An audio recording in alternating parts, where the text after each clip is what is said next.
Well, if it has not been abundantly clear in the first 15 minutes of this interview, we wanted to talk to you first because you are so interesting to talk to. You have so many layers. You're like a little onion over there, a really pretty onion. But the timing of this interview was in part because you put out a TikTok on your account. Gosh, it's probably been a little over a week ago now, and you took a swing at some of the realities of tour life, and we're actually going to watch it. Kim does not have TikTok, so this is in part for her benefit. So let's take a look at the TikTok and then we'll discuss. Okay, this is scary. Merry Christmas! Your flight's today. That's your Christmas present. But like you have to pay for it. So sorry about your injury. You're not gonna make a single dollar for 8 months. You must be crazy for thinking we would cover your medical bills at the tournament we hosted you at. Yeah, we have insurance, but it's like the most expensive insurance ever, of course. Well, you can't afford a coach? That really sucks. I can't help you. Made the finals of a huge tournament? Well, guess what? The tournament you're playing next week, you're actually gonna play first match. Yeah. Oh, you can't get a day off? Are you nuts? I mean, yeah, she failed a drug test, but like she's #1 in the world. Like we need her to play. But like that other girl who's ranked 300 who got contaminated meat, we're just gonna ban her for 4 years. Like we don't need her. Oh, you have a really good reason why you can't play this week? Well, you better show up here still. Otherwise, we're not gonna believe you and you're gonna get fined. We're just gonna take thousands of dollars from you. Obviously, there's off season. You play from December to November. Wait. Okay, I feel like you might also have a career in acting because the sarcasm levels were Oscar worthy in that TikTok. So, okay, we you mentioned flights not being covered, the WTA not providing coaching or that could be Tennis Canada or whoever, insurance being crazy expensive, not making money while you're injured, match scheduling, the WTA fine structure, anti-doping program decisions, the off-season length. And people had thoughts. Some thought it was great. You are raising awareness of what it's like to be a tennis player not currently in the top 100. And then other people thought it was maybe entitled. Maybe it sounded whiny. Maybe people, there were other people in the tennis world who were like, well, you should just be a better tennis player. People were, I mean, again, it's the internet. So people just take shots.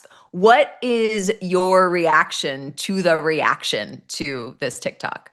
Right. So I think, first of all, I think a lot of people didn't understand the TikTok trend. It's actually a trend going around where they'll put POV and then some kind of issue and then just like silly ways it'll affect you. And it's almost like I call it, I don't know if you've heard of like the three types of fun.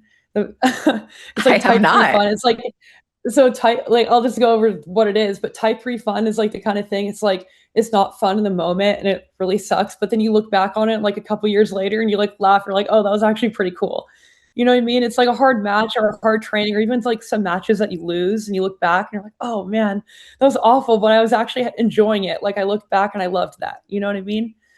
So that was like one layer of the humor because my best friends are tennis players, and a lot of the closest people in my life are all in tennis, and we almost bond over those kinds of things, and I think that's beautiful in itself. I was like, "Hey, not a lot of people can relate to us that are normal, and we tennis has amazing fans, but unless you're in it, it's really hard to understand those feelings, and tennis is a very feely sport, you know?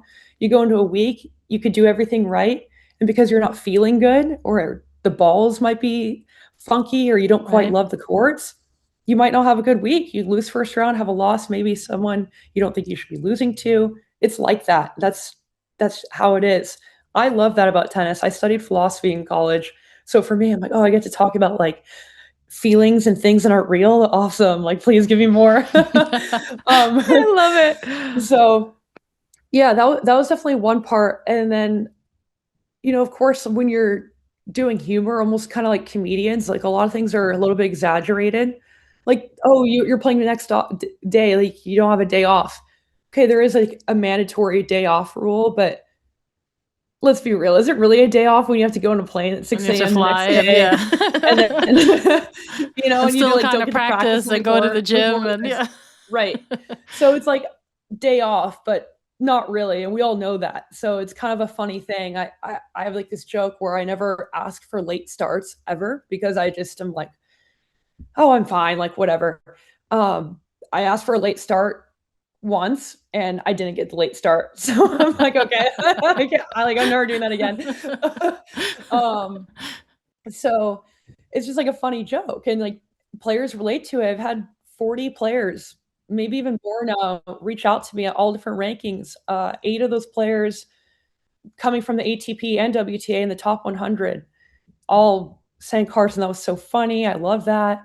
And for me, on the internet and people, they can think and say whatever they want. Everyone's entitled to their own opinion, of course. I put something out that obviously I knew was going to maybe strike a reaction. I didn't expect certain people and things to be said that was completely taken out of context, to be completely honest.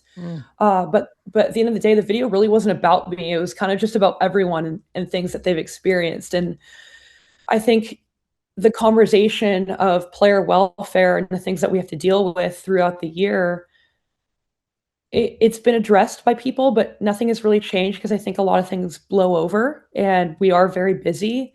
When you're playing a match, of course, like anything, it takes every detail and every ounce of energy that you have to perform at the highest level. And the level's very deep now. There's a reason why you're seeing guys and girls ranked at my ranking suddenly having huge wins because we're putting in the same hours. We are playing the same amount of weeks. It's no different. You might not see us on TV all the time. And when I look at how other sports happen, my cousin plays for the Dodgers and I see how baseball players kind of have things taken care of. I know it's much different. It's a team sport. They're unionized. It's all under one league. There's a lot of things different. But knowing what I know, I looked up all the stats of the amount of revenue and things. I'm like, gosh, not only have I dedicated my life to this sport, but all these people around me, and I know the resources are there to make the sport better. Why wouldn't we want that? Why wouldn't we want that? It's only getting better, and tennis is the third most watched sport in the world. I think we deserve that. I think we've earned that for ourselves, and I think that everyone could agree that there is always room for improvement. So if starting with awareness is my way to contribute to that, and if I can be the martyr for some players that are even afraid to speak up because they don't want to deal with the backlash that comes with it, I'm not afraid of that. The unfortunate thing is, like, I feel like some of the points that you make, like, you are absolutely right. Like, it's an issue that we all at some point deal with, the not getting the time that you want to play, whether it is because you're injured or you just need to recover from the week before. Like, I feel like there's so many points that you addressed that when I was on the board of the WTA in the early 2000s, we're already getting addressed, and they haven't really changed, right? Like, we look at the end of the year schedule and like how long the season is, and like it's a big deal at the moment. And I know that the WTA has created a task force. I think Jesse Pegula is like the head of it, to try and like really push for a shortening of the season. But this has been going on for over 20 years, right? And that's where, like, I get a little bit, some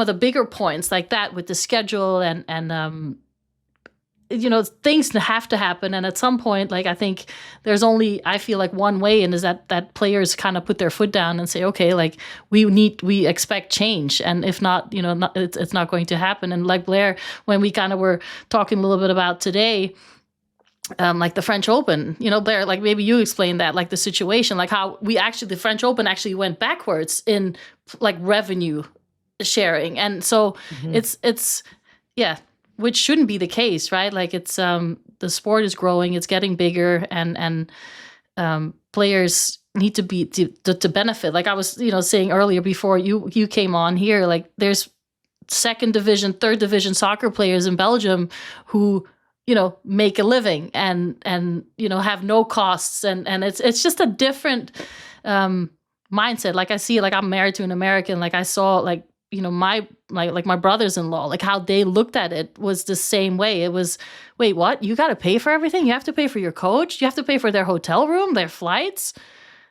Yeah, like, that's, and to a lot of people, it's so unrealistic to think like, wait, what are your expenses? Oh, you made this much money. Yeah, but like I'm only keeping like 1/3 of, because everything else is basically taxes and costs of having the team and you using some of that income as your investment into your tennis for the following season. So it's a really tough environment, I feel like, especially like when I have my academy, the ranking of 104, like once you can get into that like top 104, you can only almost be, first round of the Grand Slams. You have 4 of those. Like that can give you a little bit of a buffer to work with, what you have. And so, but again, to come down to like what you, like some of the points that you make, it is true. All the things that you say, the Christmas. Yeah. Like I had to decide too, like, do I leave before Christmas? But then I'm like, too early at the events, or do I wait till Christmas and then like be like, might only be in Brisbane for 2 days and have to play maybe, like it's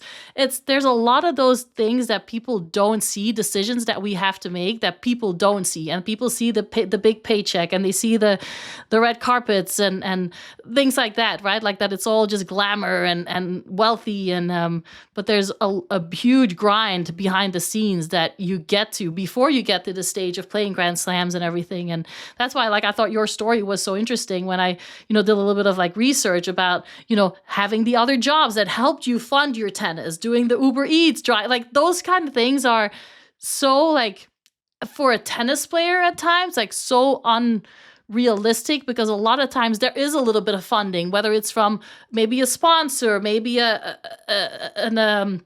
federation or an academy that helps out here and there. So that's why I thought your story was so interesting, that you can have, that you basically have that kind of normal life attitude where, I got to work, I have to put the time in and do other things, but then also still trying to be, a professional tennis player who's recovering from a big injury. And, so it's finding that balance, and that's really hard, I feel, in tennis, especially with where you're at right now, that ranking, and trying to find support and sponsorship and it's but you do make, with a lot of the points that you make, I do think that you make a very fair point, whether they were a joke or not. Like there is a good some good thoughts that were pushed out there again for people and organizations to think about a little bit more.